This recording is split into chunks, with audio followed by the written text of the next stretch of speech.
السلام عليكم ورحمة الله تعالى وبركاته.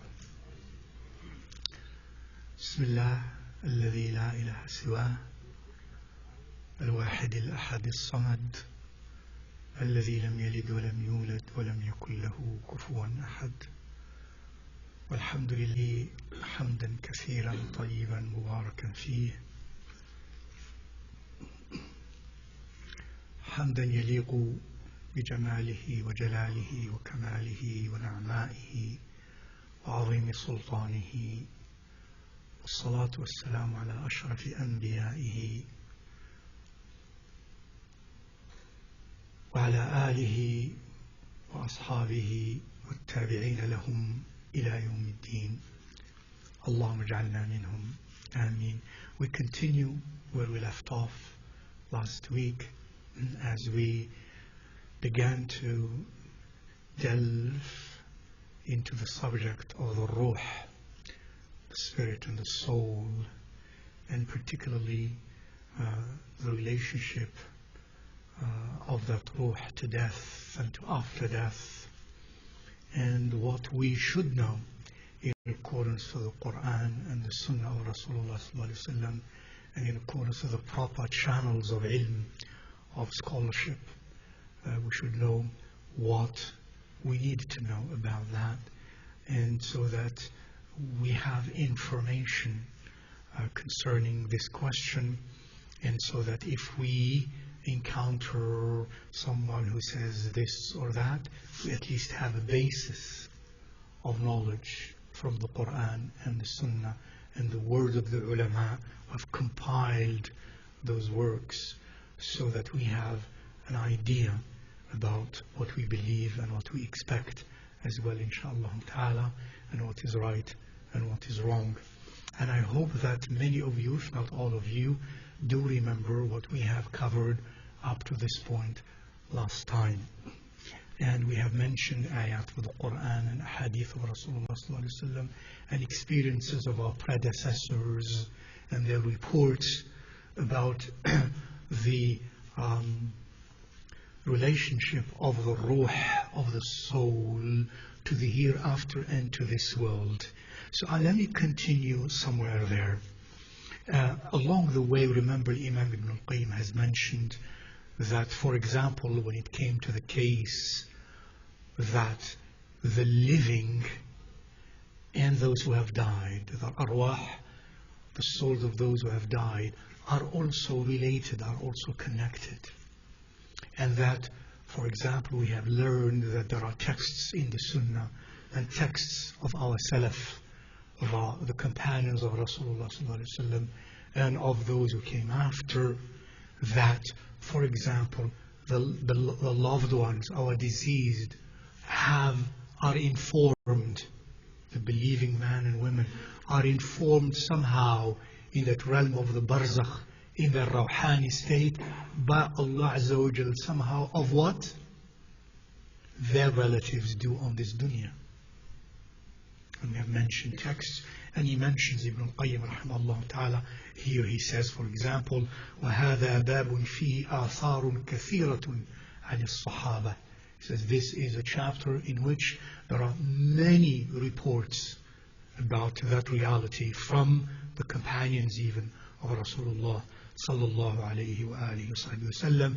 And he said, وَكَانَ بَعْضُ الْأَنصَارِ, and some of the Ansari companions, the Ansar of Al-Medina, used from the relatives of Sayyidina Abdullah ibn Rawaha, the famous companion. They used to say, he used to say, rahimahullah ta'ala, Allahumma inni a'udhu bika min amalin ukhza bihi inda Abdullah ibn Rawaha. So, Abdullah ibn Rawaha, the great companion who died as a shaheed in which ghazwa? Mu'tah, remember we mentioned that last time. Famous ghazwa of Mu'tah, where Rasulullah sallallahu alaihi wasallam assigned the leaders to be first Zayd ibn Thabit, if not, if he dies, Ja'far ibn Abi Talib, if he dies, Abdullah ibn Rawaha. They all died as Rasulullah sallallahu alaihi wasallam prophesied. And the last of them was Sayyiduna Abdullah ibn Rawaha, after which Sayyiduna Khalid ibn Walid took the leadership and saved the the companions by tactical retreat and to save lives. Sayyiduna Abdullah ibn Rawaha died in that Ghazwa as well. And some of his companions, some of his relatives, companions also of Rasulullah sallallahu alaihi wasallam, he used to say in his dua, Ya Allah, I seek refuge in you from any deed I would do that would humiliate me, or that would make Abdullah ibn Rawaha, where he is, uncomfortable about me. Subhanallah. That is their aqidah, their i'tiqad, their faith, their belief was that, because they must have learned it from whom? From Rasulullah sallallahu alaihi wasallam. These are the Sahaba. They must have learned it from Rasulullah sallallahu alaihi wasallam, and that somehow, if from that realm, the ruh, as we said, the ruh in the realm of the barzakh is freer than when it is connected to the body. And that for it has ahwal, it has dimensions, and it has realities far greater and far more enabling, if you will, than when it is connected to this body. And these are texts. First of all, we're talking about the text, and then we argue rationally and intellectually as well. So the Sahaba radiallahu ta'ala anhum had that aqidah, that the arwah, when we die, they are ta'lamu al-arwah, by Allah subhanahu wa ta'ala's means by which He makes the arwah know in that realm. They know what their relatives do on earth even. And he continues, rahimahullah ta'ala, Ibn al-Qayyim, to emphasize simply the fact, all of these he brings and he quotes to make which point? That the arwah are related to one another, they communicate, and that when a person dies, there is death, yes, but death does not mean non-existence. And that those arwah, after they die, they are in a barzakhi existence, and they have knowledge. They know. Who makes them know? Allah Azza wa Jal. They know things that are very, very serious, very interesting, such as people addressing them, people sending salam to them, as we have mentioned last time, people greeting them, people praying for them, and so on and so forth. So he mentions all of these to make that point, and he continues to mention more of that, rahimahullah ta'ala. I'm going to mention one example that he also mentions here, rahimahullah ta'ala. Now he says also that the diseased ones, from all of these texts and these experiences, we know that they hear, that they are aware of those who come to visit them in the graves and greet them, and they even respond to those whom they know by their name and they know them, and they respond to those whom even they do not know, and even they are aware in their graves, for example, of those who come to the graveyard, visit them, and even if they perform salah or pray for them, they are aware of that. Again, the word is aware of that in that barzakhi dimension. So he mentions, for example, many texts, many reports, as the ulama before him, rahimahullah ta'ala, have mentioned. Here he says, he mentions through a sanad, a chain of narration, that Ibn Sas, a famous man or scholar, Ibn Sas, خرج في جنازة في يوم وعليه ثياب خفاف. That he went to a janazah one of those days wearing light clothing. فانتهى إلى قبر, and he arrived at a grave. He said, and I prayed 2 rak'ah next to the grave. These are the Salaf doing these things. By the way, the texts here are plenty where it seems that the well-established practice of our predecessors, of many of our Salaf, was also to perform salah where? In the graveyard. And this is a matter of differences amongst the ulama. Some ulama say it is makruh, some ulama say jaiz. There is nothing wrong with that. And they have arguments and reasons. This is not the point to mention that, but these texts are interesting because these texts mention actions of our predecessors performing salah there in graveyards. Of course, not to the grave, obviously. Of course, not on it also, that because it's very makruh, but maybe to the side of it. One time, by the way, as Imam al-Bukhari relates, Sayyiduna Umar sees Sayyiduna Anas performing salah next to a grave. Next to a grave. And he says, Sayyiduna Umar, al-qabr, al-qabr. The grave, the grave. And Sayyiduna Anas continues his salah.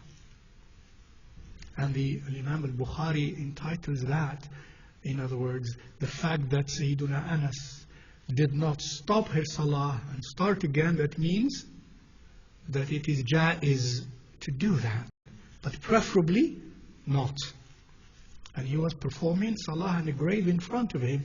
Of course, he did not mean to do sujood to the grave, because that would be haram and kufr, perhaps. Haram or kufr, depending, or shirk, or depending on the niyyah of that person. But of course, he was not doing that. That will definitely be wrong and haram. But since it was not that way, and there is not a reason like that, Sayyidina Anas continued his salah. And he finished his salah. Had salah been wrong, and in that place he would have stopped, and he must have, and do salah again. And Sayyidina Umar did not tell him, do salah again.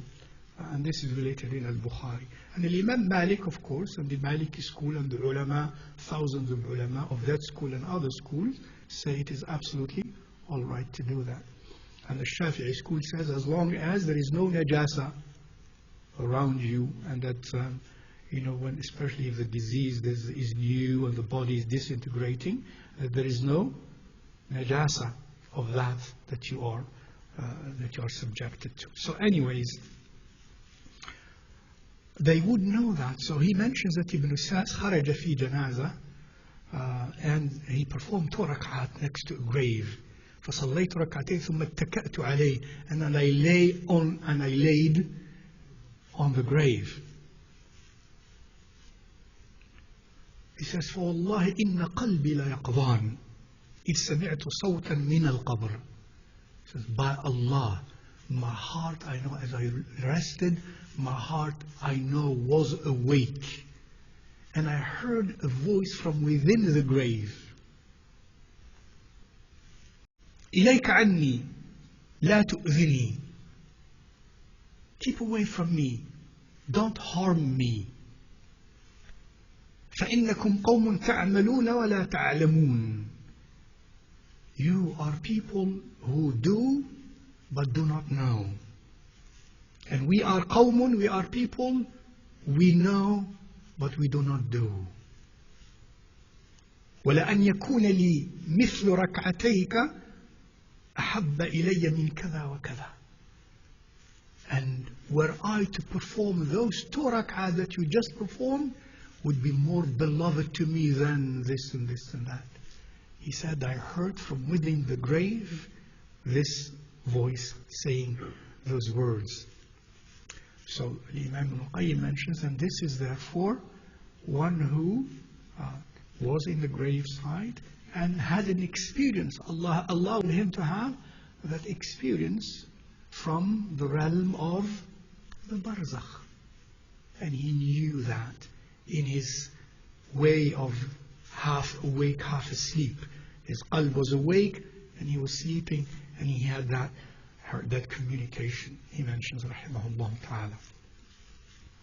Again, this and much more, as we shall see, reminds us of the fact that life in the barzakh, existence in the barzakh, is very real, and that it is also not simply completely disconnected and distant from us. It is very real and it is related to what we believe.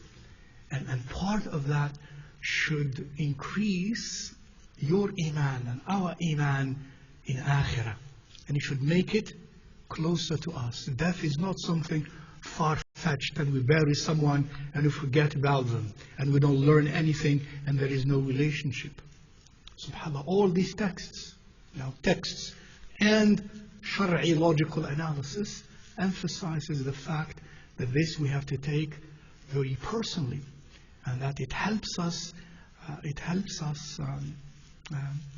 build and continue a spiritual relationship with the world of the hereafter. So we don't go out and live our lives as though the other world is just a fiction. It's just in the books. It's real. And people do relate to it. And thousands and millions of people throughout history, as we have the reports always coming, have confirmed that. And they have simply confirmed what also texts in the Quran and in the Sunnah of Rasulullah sallallahu alaihi wasallam, though some texts are indirect, these experiences are direct experiences as well. So, and then he mentions, I mentioned to you last time,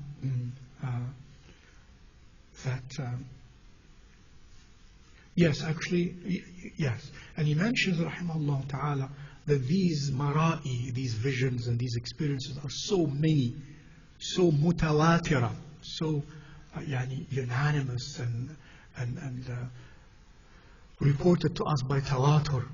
In other words, the number is so large and it's impossible that they have concocted all of that, that it becomes a fact and a reality. And he mentions that even Rasulullah sallallahu alaihi wasallam about Laylatul Qadr, as many companions came and said, I saw this, I saw that, I saw this, experiences that Allah showed them in their dreams.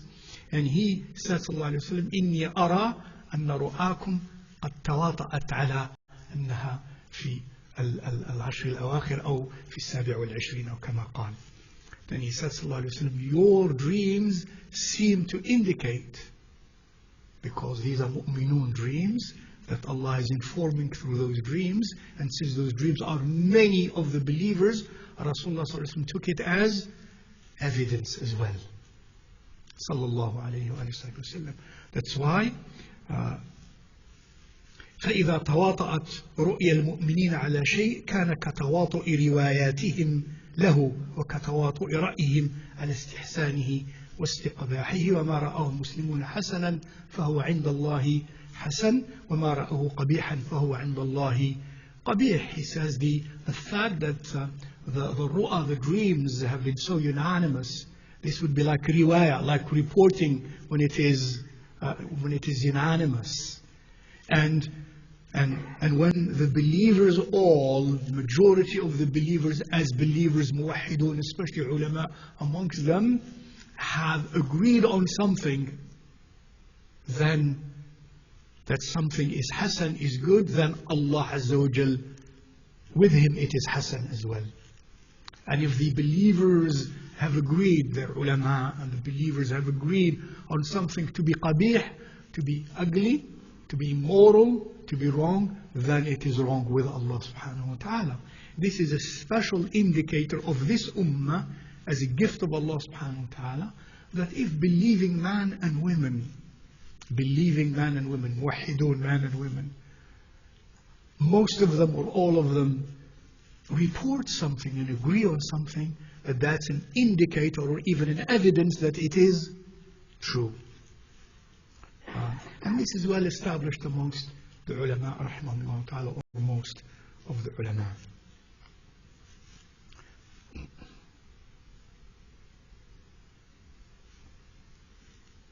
He also mentions that Imam Muslim, rahimahullah ta'ala, in his Sahih, mentions the case of Sayyiduna Amr ibn al-As. All of you know Sayyiduna Amr ibn al-As, the companion, radiyallahu ta'ala. And when he was dying, radiyallahu ta'ala, he cried, he wept. And he turned his face towards the wall. And his son, radiyallahu ta'ala, said to him, "Oh father, what makes you weep? Didn't Rasulullah sallallahu alayhi wasallam give you the glad tidings of forgiveness and so on? Remember when he embraced Islam, Sayyidina Abdullah ibn La ilaha illallah, anna Muhammadan Rasulullah." And he says, I was in 3 levels. One level at which I was one time, he says, there was nobody more full of grudges and hate to Rasulullah sallallahu alaihi wasallam than me.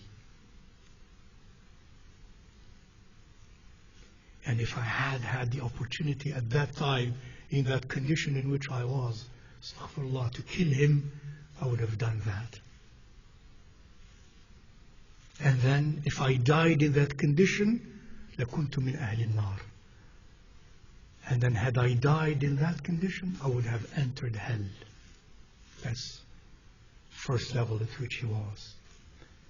And then when Allah subhanahu wa ta'ala injected Iman and Islam in my heart, and then I met Rasulullah sallallahu alaihi wasallam, and I extended my hand to pledge allegiance. Remember, that's when that's when he said what I just mentioned to you. And then the second level is he requested that he be forgiven, and Rasulullah sallallahu alaihi wasallam answered him the way I mentioned to you, basically. And then after that, there was no one more beloved to me on earth and in my life than Rasulullah sallallahu alayhi wa sallam. And he was so grand and so revered in my eyes that I had never had enough of me looking at him. If you asked me to describe him, I would not know, because of my ijlal for him. I had such a reverence for him after that, that I could not look at him in the eyes long enough, ever, after that, out of reverence for him and love for him, sallallahu alayhi wasallam, so that I wouldn't be able to describe him to you fully. And if I had died in that condition, I would have entered Jannah. I would have hoped to be indeed of the people of Jannah. And then he said, the third condition in my life, then I had responsibilities after that. When he was governor and he was emir in so many things, and he says, ثُمَّ وِلِّينَا أَشْيَاءَ مَا أَدْرِي مَا حَالِي فِيهَا. Allah Akbar. And we were given responsibilities, and we assumed certain leadership roles, and I don't know what I am with Allah about that. Look at this wara. Look at this fear from Allah Azza wa Jal. They say that, and what do we say? The one who conquered Egypt, and the one who did, and the one who did, radiallahu ta'ala anhu arwah. He says, we were given responsibilities and positions of leadership, and I don't know what my outcome is from that with Allah Azza wa Jal. So, when I die, he says, make sure that no one accompanies me who raises her voice, women who scream and cry. Make sure that does not happen in my janazah. Nor should anyone walk in my janazah, be in my janazah carrying fire. وَلَا نَارٍ. Did you know that? Well, this is part of the sunnah. I many times remind Muslims when they bury their dead. And what do some of us do when they go to janais? They smoke. Ya Latif. Smoke is itself anyways haram. It's not makruh anymore. We know a lot now about smoking. Smoking is not makruh. Smoking is haram. It's much, much more harmful. It has no benefits actually. It's all harmful. It's all harmful. And very, very harmful. And it's fire. And he accompanying the disease with fire, and that's manhiyun an. We can't do that. That's wrong. It's forbidden. It's not good for the soul and for the spirit of the diseased. But what else do we do nowadays? Sometimes almost we can't escape it. Most can't escape it. But they do it also when they can avoid it, but they still do it. What is it? Huh? No, fire. About fire. Cars. Cars is fire. You know, combustion engine. It's all fire. And we carry our disease where? On top of fire. I tell you, my opinion from these texts, consistent with really spiritual finesse, is you should not carry your dead in cars. Find a way. Do like the Amish. Do something to avoid that. Some people now laugh at it because look where we have gone. We have accepted extremes until the norm becomes strange and abnormal. But the text in the Sunnah is, do not follow your diseased with fire. And do not bury him and cover him with anything even that touched fire. The bricks, the kada, they should not be things that were worked by fire. So anyways, this is not, I don't want to delve too long here, but for those who want to hear that. So Sayyidina Amr ibn al-As say, and when you carry me, this is also now, do not follow me with fire, anything that is fire. In those days there were no cars, of course, no combustion engine. And then he says, rahimahullah ta'ala, and then when you bury me, cover me, of course, with the dust. فَسَنُّ عَلَيَّ التُّرَابَ سَنًّا means after you cover the grave, you finish covering the grave with dust, let the grave be not flat, but musannama. That's why the grave in the Sunnah, preferably, that it is above the ground, by shibr or something like that. Not totally flat. It's something like that. Something at least like this or more above the ground. And then he says, and then remain after that, after you bury me, around my grave, for sometimes he said, like قَدْرَ مَا تُنْحَرُ جَزُورٌ, like the time usually they didn't have watches in those times, 15 minutes or 10 minutes or whatever. So he says, please and stay around my grave the time it takes you to slaughter a young camel and to cut it and into pieces. That time it takes you, stay please around my grave. حتى أستأنس بكم وأنظر ماذا أراجع به رسل ربي. So that and he must have learned that from Rasulullah sallallahu alaihi wasallam. So that I have solace and comfort with your presence. These are the companions and the sulaha and the awliya around his grave. So that I find isti'nas with you, and that so that I know how to respond to the messengers of my Lord, that is, to the angels that will come to question. Because part of a sunnah taught is to do what? At the grave of a person. And I shall mention that text later, but I can mention it now. And Imam Ahmad ibn Hanbal, rahimahullah ta'ala, who is a master of hadith, rahimahullah ta'ala, he said this hadith, though the chain of it is weak, the amal, the meaning of it was practiced from all the generations before. From generation to generation to generation, it was practiced. So the meaning of it is authentic. Though the sanad of it is da'if, is weak. Imam Ahmad ibn Hanbal rahimahullah ta'ala says, this is a hadith, al-amalu alayh, That is, it is acted upon the content of this hadith for all these generations. And he was himself in the 3rd century Hijri, 2nd and 3rd century Hijri. That means just century before that it was also the practice, and the practice they received from the early Salaf, the early predecessors. And that is to come, when you bury the person, you sit at the grave, and he says, Rasulullah sallallahu alaihi wasallam, he says, you call the person by his name.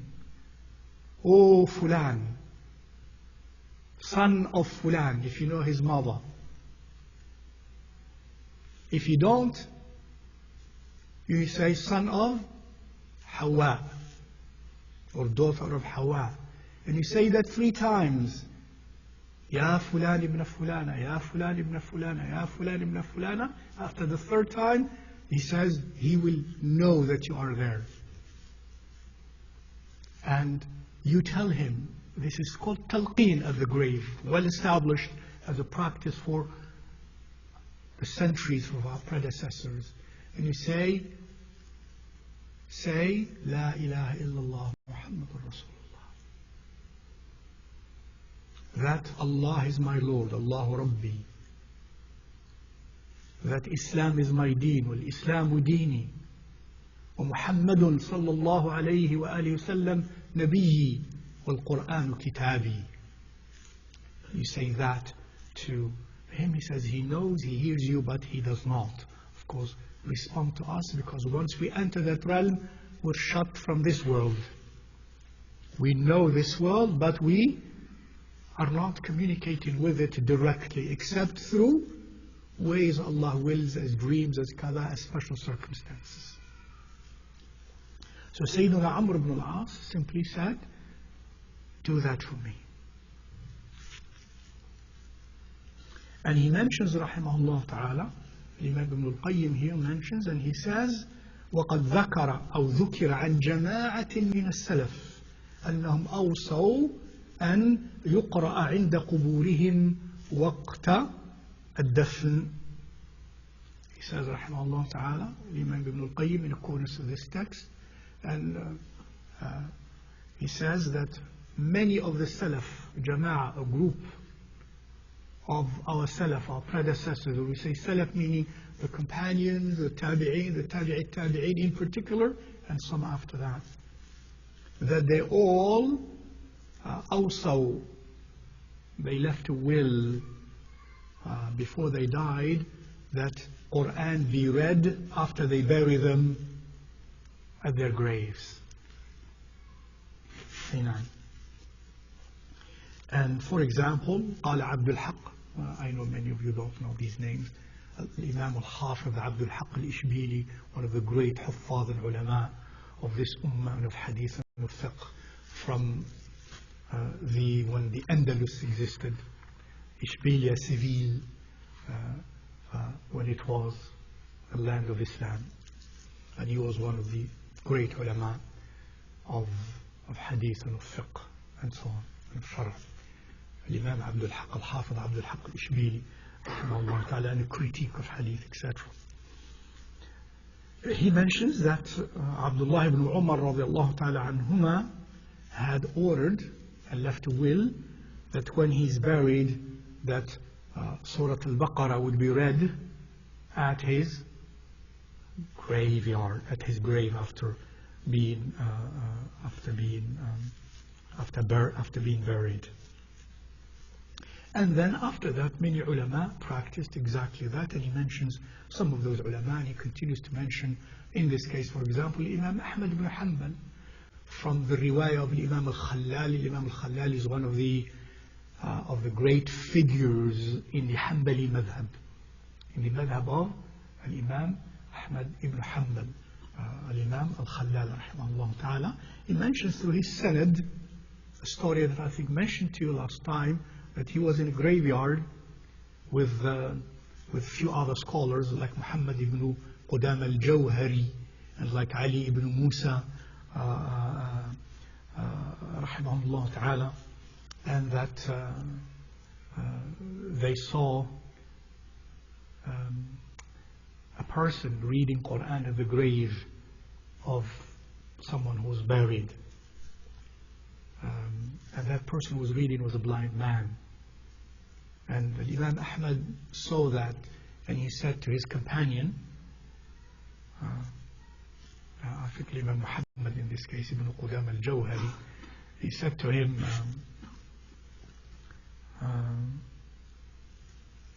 tell him to stop that, that's bid'ah. But Imam Muhammad ibn Qudam al-Jawhari, before he did that, he said, Ya Imam, what do you think of this man as a scholar? He mentioned his name, and that was Mubashir al-Halabi, al-Imam al-Hafid Mubashir al-Halabi, or rather a narrator of hadith, Mubashir al-Halabi. He says, thiqah. Imam Ahmad said, I know him, he's a thiqah. He's a reliable, he's trustworthy communicator of hadith, alim. He says, كتبت عنه شيئا? He says, did you yourself learn from him and wrote hadith of his? Because when an imam like Imam Ahmad writes a hadith of someone, that's serious. He says, did you write something from him? He said, yes, I have. He says, then Mubashir al-Halabi told me.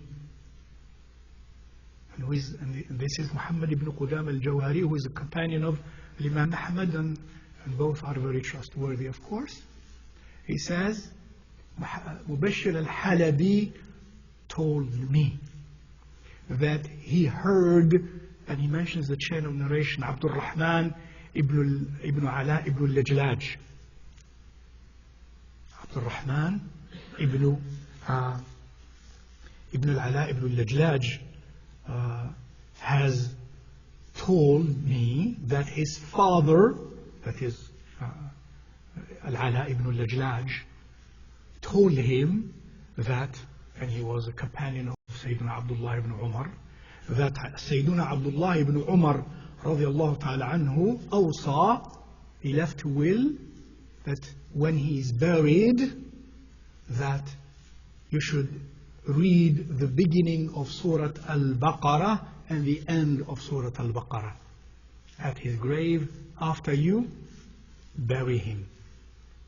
And then he says, I heard Ibn Umar, Abdullah ibn Umar radiallahu ta'ala anhuma, himself leave that as a will. And he used to say, before I die, when I die and you bury me, stay at my grave and read Quran, Surah Al-Baqarah, or the beginning and the end of Surah Al-Baqarah, depending on some of those accounts. And then when he heard that, Imam Ahmad, rahimahullah ta'ala, look at this grand Imam, this is like an encyclopedia of hadith and of ilm. He didn't say, I didn't know that, and he felt like somebody corrected him. And that was like even another alim, but a student even of his in that sense. He says, then go back and tell the man to continue to read. ارجع وقل للرجل يقرأ. أي نعم. الإمام الشافعي رحمه الله تعالى, one of the scholars, of the students of Imam Shafi'i, Al-Hasan ibn al-Sabbah al-Za'farani, he said, I asked Imam Shafi'i about recitation of the Quran at the grave, عن القراءة عند القبر, فقال لا بأس بها. He said, he answered me, you may do that. لا بأس بها, it's all right to do that. There is no wrong in that. And then Imam al-Khallal, again, this famous alim in the school of Imam Ahmad ibn Hanbal, the one who reported the previous report I mentioned to you. And by the way, many other ulama, these are just examples. He says that Imam al-Sha'bi, I don't know how many of you know these names, these are grand, giant names of ilm. Imam al-Sha'bi in hadith, and in ilm al-hadith, wa hifz al-hadith is like Amir al-Mu'mineen in sense, sometimes in hadith as they call them, Sha'bi and Shu'ba and so on, rahimahullah ta'ala. He said, al-Sha'bi said, and he was a tabi'i, as far as I remember, قال كانت الأنصار إذا مات لهم الميت اختلفوا إلى قبره يقرؤون عنده القرآن. Imam Sha'bi this great tabi'i, hafiz, and communicator of hadith, he said the Ansar, who are the Ansar? The companions of Rasulullah in Medina. They used to, when somebody amongst them dies and they bury him, they go to his grave and read Quran at his grave. That was a practice even of the, in accordance with this text, of the Ansar as well. كانوا يختلفوا إلى قبره يقرؤون عنده القرآن. And there are many other texts about that fact as well. And he mentions, Imam al-Khallal, he mentions another text. Now this is an experience. And that experience is this. كان رجل يجيء إلى قبر أمه يوم الجمعة. A man used to come every Jum'ah to the grave of his mother and read Yasin. And then in one of these days, he came and read Yasin. And then he said, he made a prayer. اللهم إن كنت قسمت لهذه السورة ثوابا فاجعله في أهل هذه المقابر. Oh Allah, after he read Surah Yasin, he said, Ya Allah, if by your grace you granted, on account of me reading this surah, you granted the reward for me, then I offer it to the dwellers of this graveyard, to the deceased people, Muslims who are buried in this graveyard. فلما كان في الجمعة التي تليها جاءت امرأة. The next Jum'ah after that, a woman came and said, you are Fulan ibn Fulana? You are this son of this woman? He said, yes. She said, a daughter of mine passed away, and I saw her in a dream sitting at the edge of the grave, of her grave. And I said to her, why are you sitting here, my daughter? She said, Fulan ibn Fulana, and she mentions his name. This man, son of this woman, came to the grave of his mother and read Surah Yasin. And he offered the reward of it to the inhabitants of this graveyard. And we all received of the spiritual breath of that offer. فأصابنا من روح ذلك أو غفر لنا, or she said, Allah forgave us by that gift, or something like that, he said. So this is mentioned by the likes of these ulama, like Imam al-Khallal. After mentioning the text, he mentions now experiences of special believing men and women and regular believing men and women in their experiences as well. Well, Imam al-Nasa'i, and he mentions a text that is related by Imam al-Nasa'i and others actually, that Rasulullah sallallahu alayhi wa sallam said, اقرأوا ياسين عند موتاكم. Read Yasin at your dead people.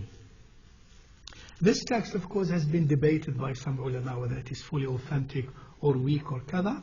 But if it is authentic, there is no problem. If it is weak text, these ulama, and by the way, and the rule amongst the earliest ulama, many of them, if not most of them, is that a text, when it is weak, it is not rejected, as long as it does not contradict strong texts, stronger texts and authentic texts, and as long as it does not teach anything that is clearly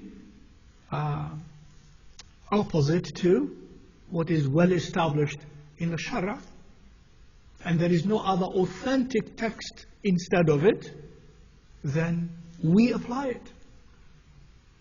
Because a weak text does not mean that Rasulullah sallallahu alaihi wasallam for sure did not say it. What does it mean? Maybe he said it, maybe he did not.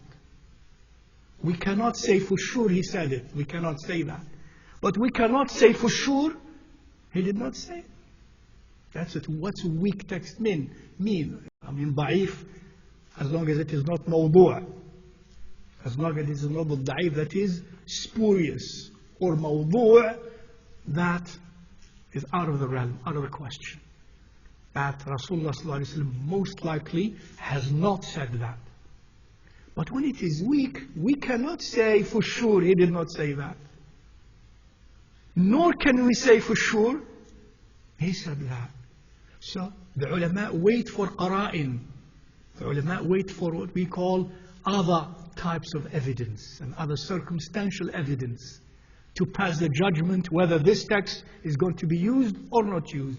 That's why many of them, like Imam Ahmad, as a matter of fact even Abu Hanifa, as a matter of fact even Imam Shafi'i and many others have said in this case, if there is no other text against it that is strong, and in this text is about virtues, then we will apply this text.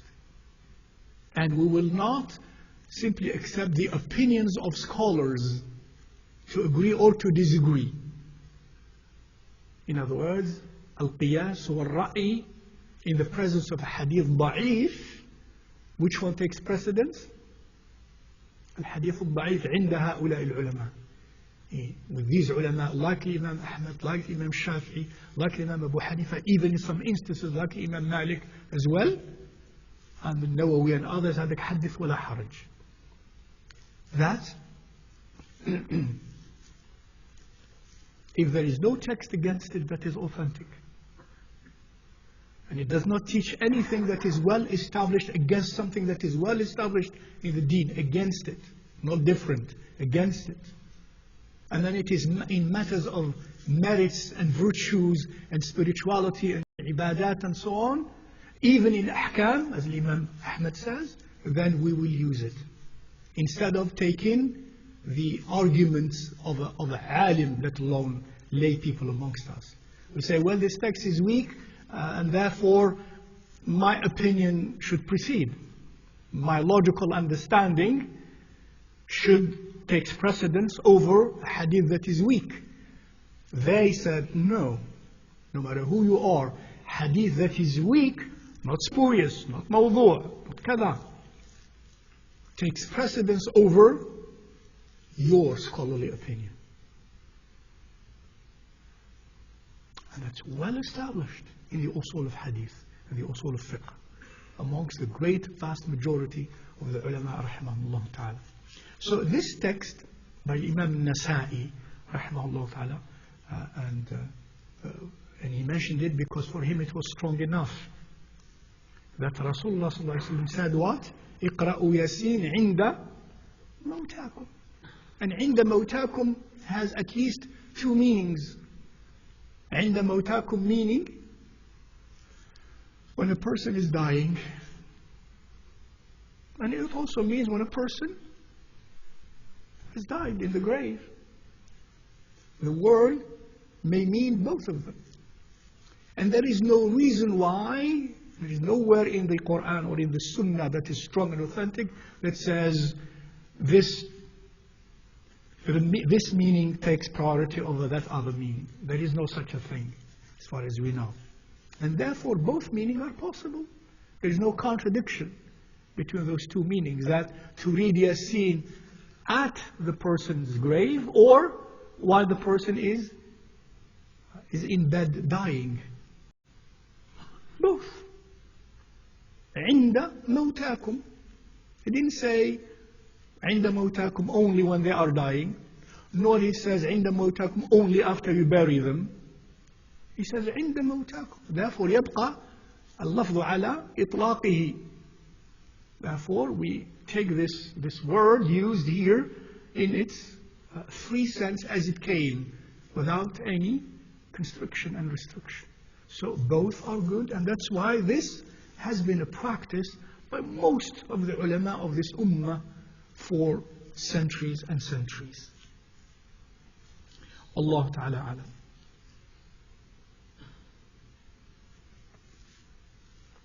Remember, he mentioned also before that when a person dies, Rasulullah sallallahu alaihi wasallam mentions when a person dies and somebody comes whom he used to know, she used to know before in dunya, and greets them with salam, they recognize them and they respond to them.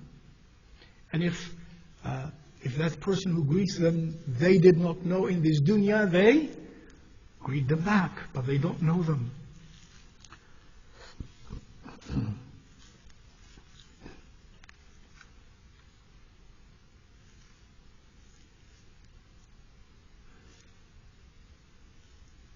And that when a person is washed and is shrouded, that person in that realm where he or she is aware of all of that. Now that awareness, now as we said many times before, is different than, we should say than, the awareness that we experience now as we live. And in their barzakhi life, they are aware of all of that as well. That's why I mentioned to you before that, alhamdulillah, those of you who are learning or will learn to wash the diseased, be very careful. Many people I have seen are so rude. Rude in dunya and rude when they wash a dead person. Be very gentle, very kind, very soft. Be in dhikr of Allah Azza wa Jal always while you're doing that. Don't think that this is like like some non-believers believe this is just a dead thing. Move it like a rock, or like a stone, or like a piece of wood. No, be very meticulous, very gentle, very kind, very soft, very compassionate. That's why only those who love the diseased and people of ilm should wash the dead, of those who are jahil and don't know and don't have love for the diseased. Gently, kindly, and with dhikr, from the beginning until the end. And that here Rasulullah sallallahu alaihi wasallam taught that they are aware of all those things indeed. And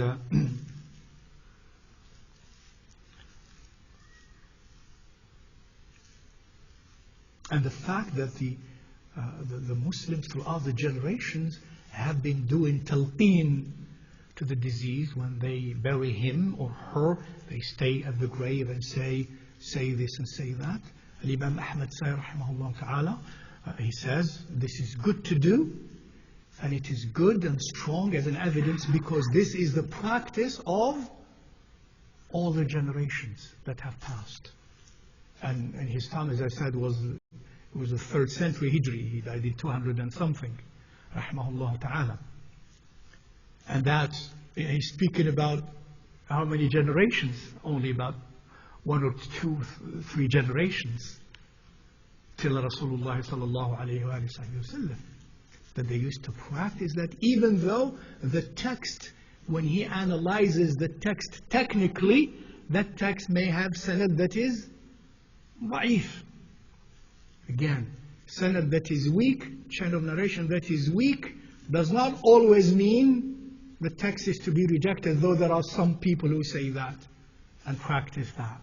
That's not what was the practice of the early masters of this ilm, of this discipline. Amen. Weak, as I said, that's what it means. And if the content of that weak text has been practiced by the Salaf and by the generations and by the ulama from before, then it makes it strong to practice, though it is weak in sanad. Something that many don't know. Even some serious students of ilm have faltered into this because they have taught only one way. They have been taught only one way. إلى غير ذلك. Since we have only a few more minutes left, I'm going to tell you another story, which the A'imma, the great A'imma, rahmahullah ta'ala, I mentioned to you last time a very interesting story. Remember that? Huh? Remember that story? Thabit ibn Qais ibn Shammas? Right? That was incredible, wasn't it? In the time of Sayyidina Khalid ibn al-Walid, the one who was killed in al-Yamama, the great Sahabi Thabit ibn Qais ibn Shammas. What happened? Do you know the story? And his shield, when he was killed, his shield was taken by one of the fighters. And then he came to a dream of one of the men who participated in the Battle of Yamama. He came in the dream and said to him, "Don't think this is just a dream and you're going to ignore me. I have a wasiyah for you." And he told him about the shield, remember? And that a man took my shield, and this is where it is.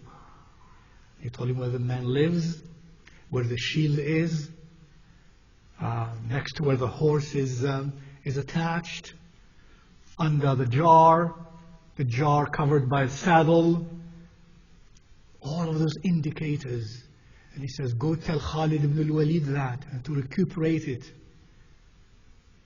And they did. "And I have this debt, and this debt, and this debt. I want it to be paid.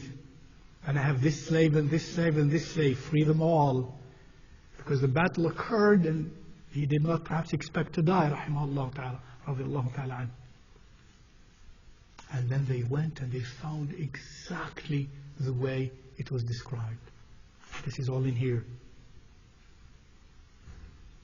And they informed Sayyidina Abdullah, Sayyidina Umar, Sayyidina Abu Bakr as-Siddiq of that. وَأَجَازَ وَصِيَّتَهُ.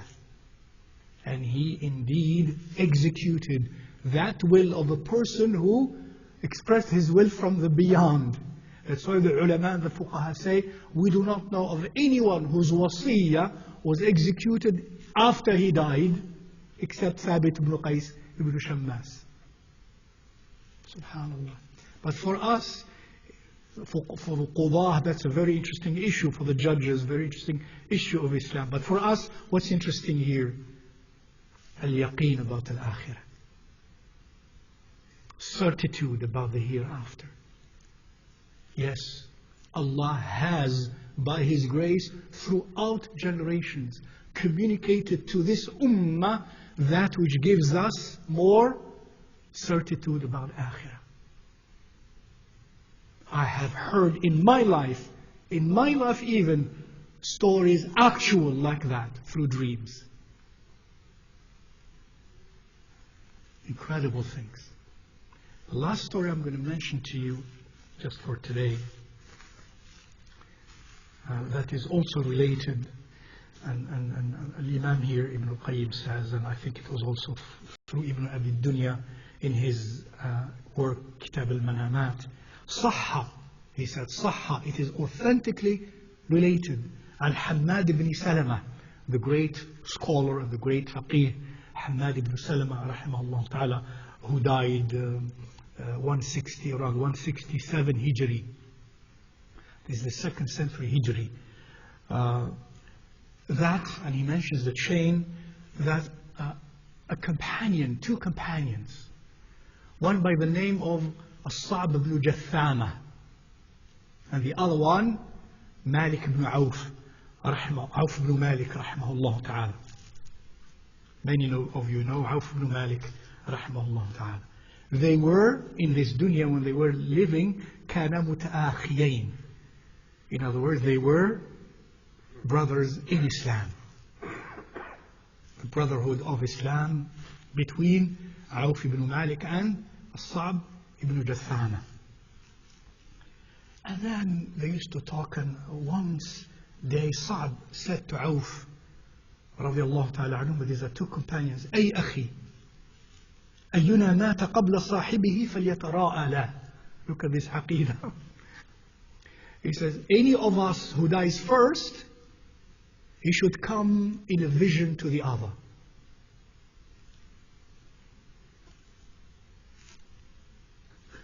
He says, أو يكون ذلك? Is that possible? He said, نعم.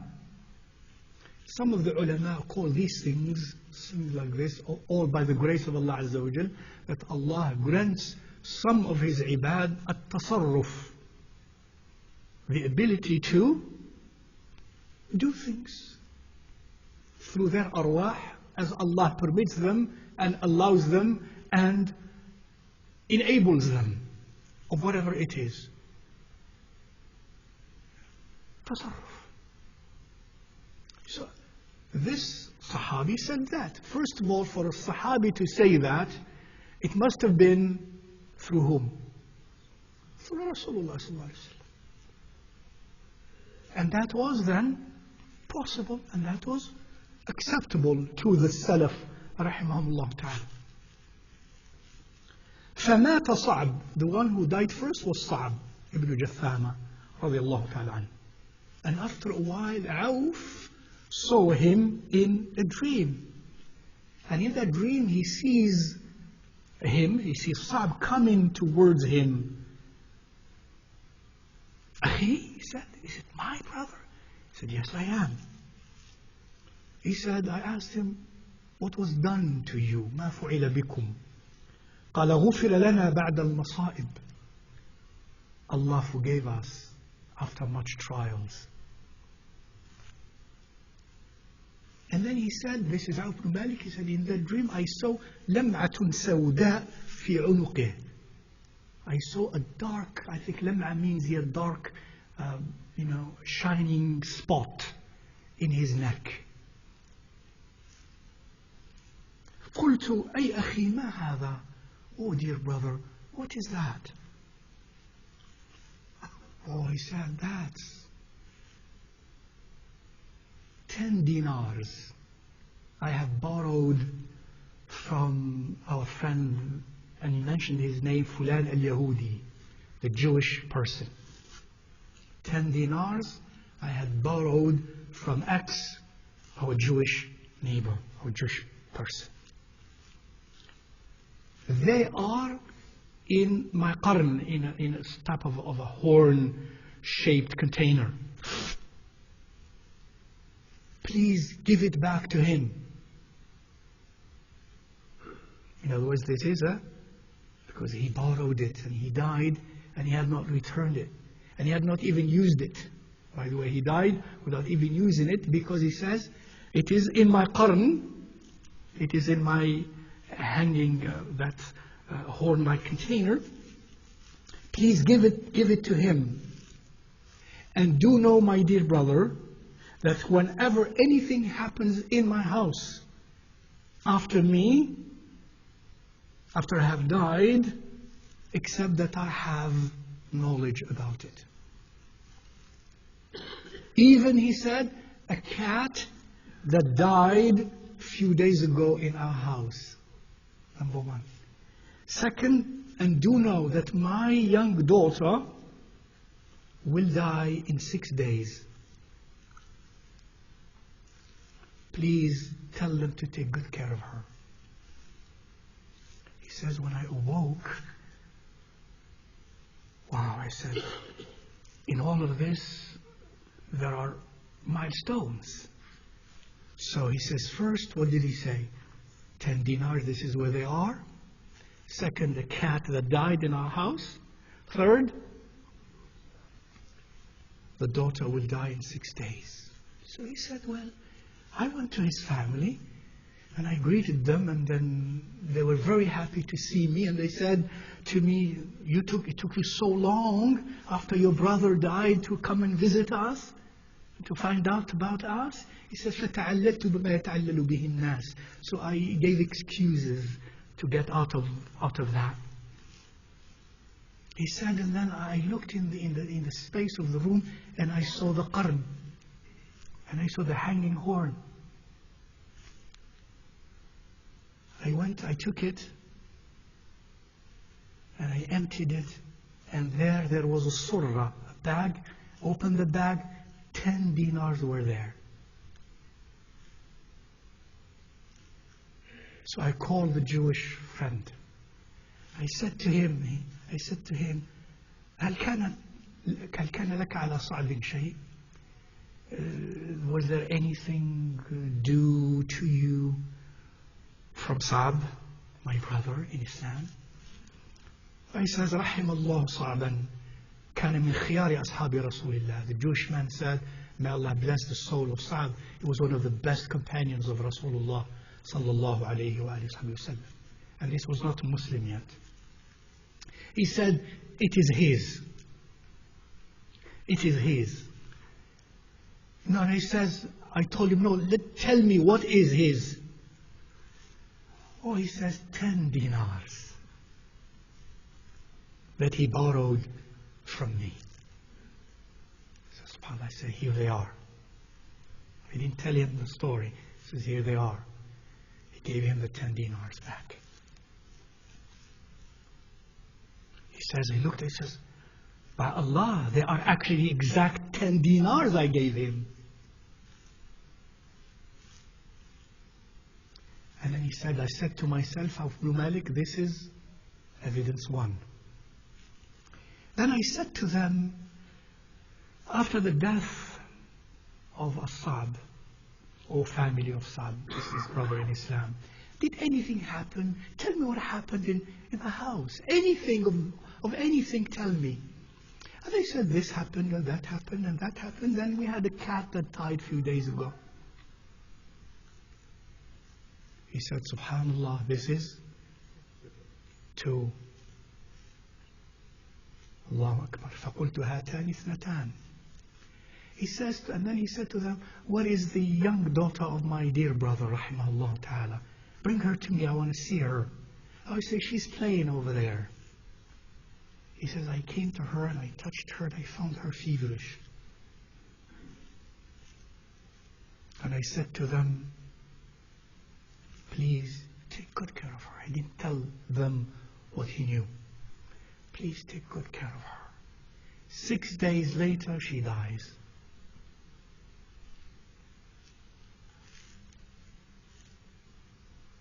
This is a story related by the ulama, the huffaz, the fuqaha, rahimahullah ta'ala, related here by the likes of Ibn Abi Dunya al-Hafidh, related here by the likes of Ibn al-Qayyim ila dhalik, that has occurred. What does this mean? When we die, there is existence, there is awareness, there is life, there is knowledge at the level of our arwah, to the extent that that knowledge is also related to this world even. And that this, Al-Imam Ibn al-Qayyim in this book accumulates as evidence for the fact that when we die, the arwah of those who died are existing in realms and in freedoms that even in this world they do not have. In particular, as he mentions, rahimahullah ta'ala, the arwah of the mu'minun, the believing man and women. Because the arwah of the non-believers, of the non-muwahhidun, are wal-'iyadhu billah too preoccupied in their torments, and in their adhab wal-'iyadhu billah. But the arwah of the mu'minun at different levels are, as some Sahaba have said, and Imam Malik have said, and we shall mention later, mursalah. They are free to roam in the malakut of Allah subhanahu wa ta'ala and on earth, and to keep communication. All of this at this point teaches us, my dear brothers and sisters, in addition to what we said, that we should always be very especially mindful of akhirah. And that when we go visit the graves of our deceased ones, we don't go and visit stones. We don't go and visit the qabr, by the way. We say we visit the qabr, but we don't mean to visit the qabr. We visit who? The maqboor. We visit the person in the qabr. And we should have an attitude of reverence, of haya, of respect. And similarly, when the person is dying and when the person dies and when we wash the person, we should have an attitude of reverence, of respect, of humility, of fear, of thoughtfulness about our outcome. And that realm exists. And especially for the text we learned so far, that they are even aware of what happens in our household, in their former household, what their children do and don't do.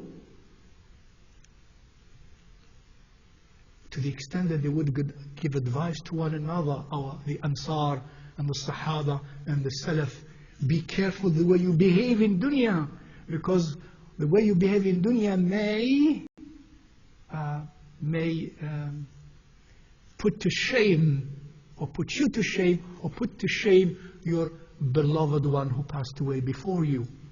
If you have a good father or a good mother or good friends that are sulaha, you don't want them to receive knowledge of you, of us, doing the wrong things, saying the wrong things. Wal-'iyadhu billah. They know when we come and visit them in their graves, in their barzakhi reality. They know in a barzakhi reality, through a barzakhi knowledge, they know that we visit them. There are even texts here I didn't read, maybe next time we'll read some of that, when they are expecting and awaiting for the visitation.